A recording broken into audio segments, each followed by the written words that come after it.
बिस्मिल्लाहिर्रहमानिर्रहीम। अस्सलाम वालेकुम नाजरीन, आपका मेज़बान अली हुसैन जी। कल एक बड़ी अहम प्रेस कॉन्फ्रेंस हुई और उसके तनाजुर में उसका रद्द अमल आना था।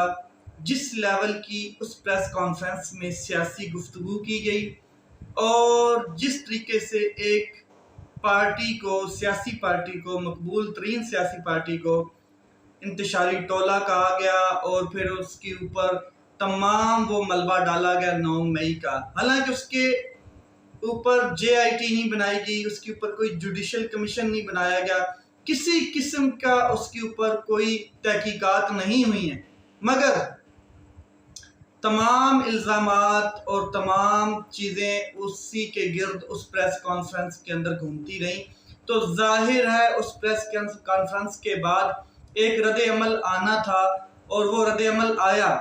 और इमरान खान साहब के जवाब का भी लोगों को इंतज़ार था कि इमरान खान साहब का इस प्रेस कॉन्फ्रेंस के ऊपर, क्योंकि इस्टेब्लिशमेंट की जानब से ये प्रेस कॉन्फ्रेंस थी, तो जवाब क्या है इमरान खान साहब का, रद्द अमल क्या आएगा। तो ये आहिस्ता आहिस्ता रद्द अमल आया है। मैं आपको बता दूं कि उस प्रेस कॉन्फ्रेंस के अंदर एक चीज़, एक स्टेटमेंट बड़ी कॉमन थी और उसको बड़ा हाईलाइट किया गया है तमाम मीडिया के ऊपर, तमाम सियासतदानों के मुंह से, और तमाम चीज़ें, स्पेकुलेशंस, रोमर्स जो पहले से ही गर्दिश करते हुए आ रहे थे कि कोई इमरान खान साहब से बात हो रही है, कोई डील हो रही है, कोई जाके इमरान खान साहब के साथ मिला है और किसी ने इमरान खान साहब को कहा है कि हम इस किस्म की आपको तजवीज़ देते हैं, आपके लोगों को रिहा कर देते हैं, आप मुल्क छोड़ जाएं या 2 साल सियासत से दूर रहें। ये सारी की सारी चीज़ें उस वक़्त दम तोड़ गई जब प्रेस कॉन्फ्रेंस में DGISPR अहमद शरीफ साहब कहते हैं कि हमने किसी से कोई बात नहीं करनी, खास करके सियासी जो इंतशार का एक टोला है उससे बिल्कुल बात नहीं करनी, कोई उसके साथ बात नहीं करनी सिवाय एक चीज़ के कि अगर वो सिद्के दिल से माफ़ी मांग के नफरत की सियासत छोड़ के तामीरी सियासत की तरफ आते हैं तो फिर उनसे बात की जाती है। यानी कि अगर इमरान खान साहब माफ़ी मांग लें, ये निज़ाम कह रहा है, ये सियासत का जो एक मकबूल तरीन लीडर है उसको निज़ाम, रियासत और स्टैब्लिशमेंट की जानब से ये कहा गया है कि इमरान खान साहब माफ़ी मांगें तब हम आगे चलने के लिए तैयार हैं। तो इसके ऊपर रद्द अमल आना था, वो आया है। इमरान खान साहब ने कहा है कि मैं माफ़ी क्यों मांगू मैं माफ़ी, और किससे मांगू? उनको माफ़ी मेरे से मांगनी चाहिए, उनको माफ़ी मेरे से मांगनी चाहिए। मैं किसी से कोई माफ़ी नहीं मांगने वाला। अगर बात नहीं करना चाहते तो ना करें, मैं तो पाकिस्तान के लिए बातचीत करने के लिए तैयार हुआ हूँ। मैंने कौन सा डील करनी है या मैंने कौन सा मुल्क छोड़ के चला जाना है। मैंने तो इसलिए ये बातचीत के लिए एक कमेटी बनाई 3 रुकनी या कोई एक रास्ता छोड़ा कि मुल्क की बेहतरी के लिए, आने वाले वक्तों के लिए, पाकिस्तान के लिए मिलजुल के बात की जाए, बैठ जाया जाए। अगर कोई बात नहीं करना चाहता तो ना करे, मुझे कौन सी डील करनी है नवाज शरीफ और जरदारी की तरह और बाहर चला जाना है। फिर इमरान खान साहब ने कहा कि 9 मई वाक़यात का मुझे उस वक्त पता चला जब मुझे सुप्रीम कोर्ट में पेश किया गया, क्योंकि इमरान खान साहब को तो अरेस्ट कर लिया गया था और बाद में जो कुछ हुआ इमरान खान साहब को नहीं पता था। और इमरान खान साहब कौन सा 9 मई के हवाले से कॉल दे के गए हुए थे, इसका भी किसी के पास कोई शवाहिद, कोई सबूत कोई ऐसी नहीं है कि किसी जलसे में उन्होंने कहा हो कि आप, अगर मैं अरेस्ट होता हूँ तो आपने इस तरह इंसिलेशंस के ऊपर अटैक करने या मतलब कि आपने इस तरह की कोई तबाही फेरनी है। तो इसके तो अभी तक भी किसी के पास कोई शवाहिद ठोस नहीं है, वरना तहकीकात हो जाती और अदालतों में लोग पेश हो जाते। ऐसा कुछ नहीं। 9 मई वाक़यात की चीफ जस्टिस उमर अताब बंदियाल के सामने मैंने मजम्मत की थी। फौज हमारी है और फौज से कोई मसला नहीं है। खुदा के वास्ते फौज को सियासत में मत घसीटें। ये इमरान खान साहब ने कहा है कि फौज हमारी है, फौज को सियासत में मत घसीटें। मुझे उस वक्त पता चला जब मैं सुप्रीम कोर्ट ऑफ पाकिस्तान में था और उमर अताब बंदियाल साहब उस टाइम के चीफ जस्टिस थे, और उस टाइम मैंने उनके सामने इसकी मजम्मत भी की कि ये नहीं होना चाहिए था।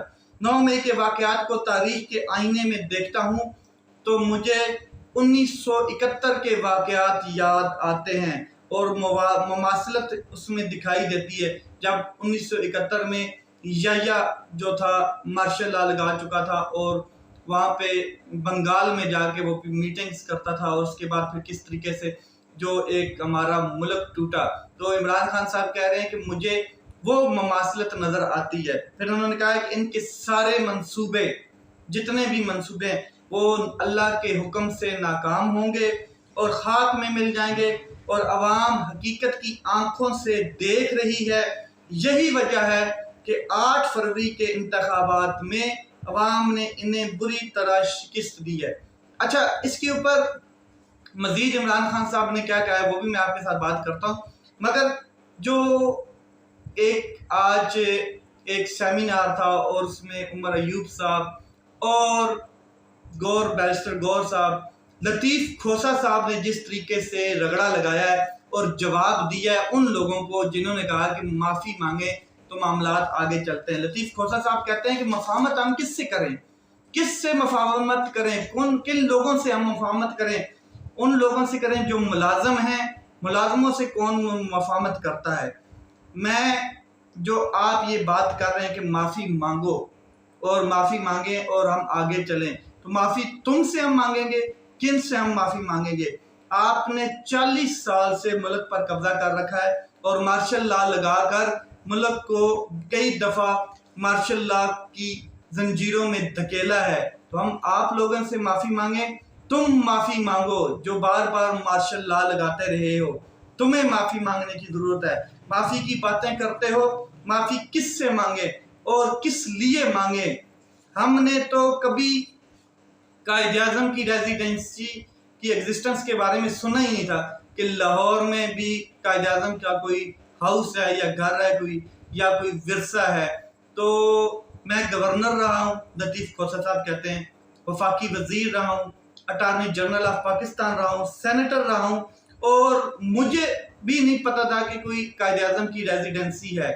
और उसमें कायद-ए-आज़म की रेजिडेंसी में कब्जा किसने किया हुआ था, कौन रह रहा था? आपने तो एक कोर कमांडर के हवाले वो हाउस किया हुआ था, तो आपने वो भी कब्जे में दिया हुआ था, उसके ऊपर भी कब्जा किया हुआ था। यानी कि जो कौमी विरसा है उसके ऊपर भी आपने कब्जा किया हुआ था, तो आप कौम से माफ़ी मांगे। इसी तरह महमूद खान अचकज़ई जो हैं वो बड़े आज गर्म जोशी में उन्होंने खिताब किया और इसी का जवाब दिया।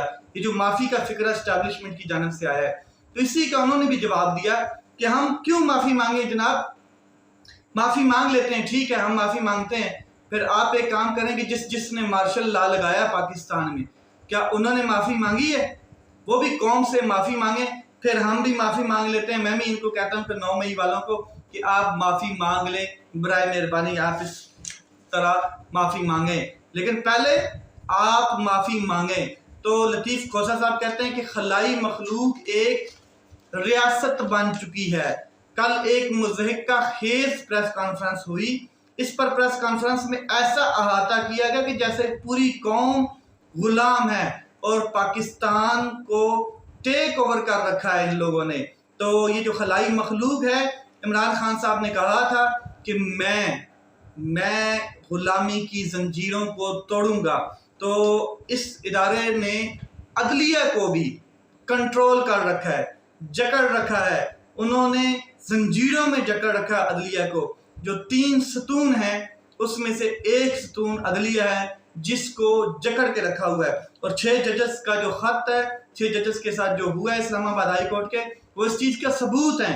उन्होंने कहा कि तमाम अदालतों से, तमाम हाई कोर्ट से, तमाम सूबों से ये शहादतें मौजूद हो चुकी हैं, मौसूल हुई हैं कि बिल्कुल हमारे ऊपर प्रेशर है, हमें प्रेशराइज किया जाता है और हमारे से फैसले लिए जाते हैं, हमें धमकाया जाता है। इमरान खान साहब ने कहा कि आप जब अदालत कोर्ट लगी हुई थी अडयाला जेल में, तो इमरान खान साहब बारहा कहते थे कि आप एवं घबराए फिर रहे हैं, आप एवं परेशान हैं, इतने लंबे लंबे ट्रायल करते जा रहे हैं, 14-14 घंटे के, 24-24 घंटे के फैसले पहले ही लिखे जा चुके हैं और कहीं और से इंडिकेशन आनी है।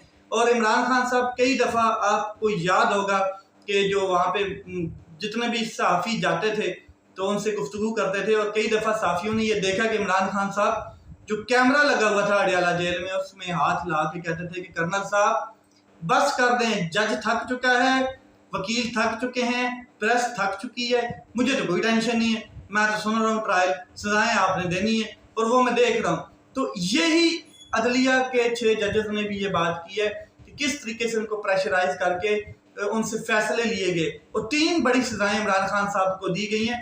इसी तरह के फैसलों के बायस इसी तरह के फैसले लिए गए। इमरान खान साहब ने बिल्कुल वाज़ेह कहा कि ये लंदन प्लान का हिस्सा था और ये लंदन प्लान में ये सारी चीज़ें जो हैं वो आ चुकी थी और हमें पता था कि 9 मई वाक़यात इस तरह का कोई ये प्लान बना रहे हैं और इमरान खान साहब की पार्टी को ये क्रश करना चाहते हैं और ये चीज़ें हमें पहले से ही बताई जा चुकी थी और हमें जो नून लीग के लोग हैं वो हमें बताते थे कि नवाज शरीफ साहब तब आएंगे जब जस्टिस काजी फायज ईसा चीफ जस्टिस काजी फायज ईसा बन चुके होंगे और तब ही आएंगे, तभी फिर पाकिस्तान में जो नवाज शरीफ साहब की लैंडिंग है वो हकीकत बनेगी। और ऐसा ही हुआ, नवाज शरीफ साहब आए, चीफ जस्टिस काजी फायज ईसा बन चुके थे, मेरे पे मुकदमे बन चुके थे, 9 मई हो चुका था, मेरी पार्टी को क्रैश कर दिया गया था और मुझे उसी स्टेज पे ला के खड़ा कर दिया गया था और फिर इनको ड्राई क्लीन कराया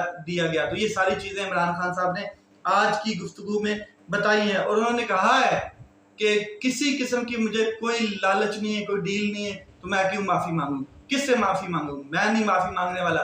कल असद कैसर साहब ने भी ये बात की है टॉक शो में कि भाई हम क्यों माफ़ी मांगे, हम तो अपने बाप से माफ़ी ना मांगे तो ये कहते हैं हमारे से माफ़ी मांगे, हम कोई माफ़ी नहीं मांगने वाले, हमने किया ऐसा क्या है कि हम माफ़ी मांगे। ये बिल्कुल हकीकत है। मौलाना फजल रहमान साहब बारहा ये कह रहे हैं और वो उनकी जो एक स्टेटमेंट है वो मैं आपके सामने रखता हूँ कि मौलाना फजल रहमान साहब ने क्या कहा कि फौज का सियासत में आना हराम है, इसके बावजूद सियासत पर वो कब्जा करती फिरती है। ये मौलाना साहब कह रहे हैं क़यामत की निशानी है कि फौज का सियासत में आना हराम है, मगर इसके बावजूद जो फिर भी कब्जा करके बैठी है सियासत के ऊपर। अच्छा, इसके बाद छोटी सी खबर आपको एक और दे दूं कि जो शेर अफजल मरवत साहब हैं उन्होंने एहतजाजन शिबली फराज और उमर अयूब के साथ काम करने से इनकार कर दिया है। एक प्रेस कॉन्फ्रेंस उन्होंने की है, उन्होंने कहा है कि अडियाला जेल तब आऊँगा जब इमरान खान साहब बुलाएगा, मेरा कायद इमरान खान है, मेरा लीडर इमरान खान है, इमरान खान साहब के साथ खड़ा हूँ। ये लोग मुझे मेरी तजलील करना चाहते हैं। इन्होंने मेरे भाई को कैबिनेट मिनिस्टर था KPK का, उससे डीनोटिफाई कर दिया गया, उसको कहते तो वो रिजाइन कर देता, लेकिन उसकी तजलील की गई है। दूसरा उन्होंने कहा कि जब मरा हुआ घोड़ा बन चुकी थी पाकिस्तान तहरीक इंसाफ, तो उस टाइम मैंने इसमें एक रूह नहीं फूंकी और अब भी मैं एहतजाज करूंगा। जब इमरान खान साहब मुझे अडियाला जेल बुलाएंगे, मैं इमरान खान साहब से मिलूंगा, सारी चीज़ें वहाँ पे खुल के बयान होंगी और फिर इमरान खान साहब जो मुझे इंडिकेट करेंगे, अगर वो मुझे कहेंगे कि रिज़ाइन कर दो तो मैं रिज़ाइन कर दूंगा। ये ओहदे मैनी नहीं रखते हैं। जिस तरीके से मेरे खिलाफ सोशल मीडिया के ऊपर मुहिम चलाई जा रही है या जिस तरीके से जो इस टाइम सियासी पार्टी है पाकिस्तान तहरीक इंसाफ, उसमें जो नए लोग अपनी जगह बनाने की कोशिश कर रहे हैं तो करें, अच्छी बात है, करनी चाहिए, मगर मैं ये कबूल नहीं करूंगा कि मैं इनकी गुलामी करूं या इनके आगे जी हजूरी करूं या मुनाफिकत करूं। मुझे अगर इमरान खान साहब ने कहा कि आप पार्टी छोड़ दो तो मैं छोड़ दूंगा। अगर इमरान खान साहब ने मुझे कहा कि आप लीड करें, आप एहतजाज को लीड करें, तो फिर मैं इमरान खान साहब की इंडिकेशन के ऊपर लीड करूंगा। तब तक मैं इमरान खान साहब को नहीं मिलूंगा जब तक इमरान खान साहब मुझे खुद कॉल नहीं करते। 2 बार अडियाला जेल गए हैं लेकिन उनको मिलने नहीं दिया गया। तो लेट्स सी क्या होता है। अपना ख्याल रखें, अपने भाई के इस चैनल का ख्याल रखें। पाकिस्तान जिंदाबाद।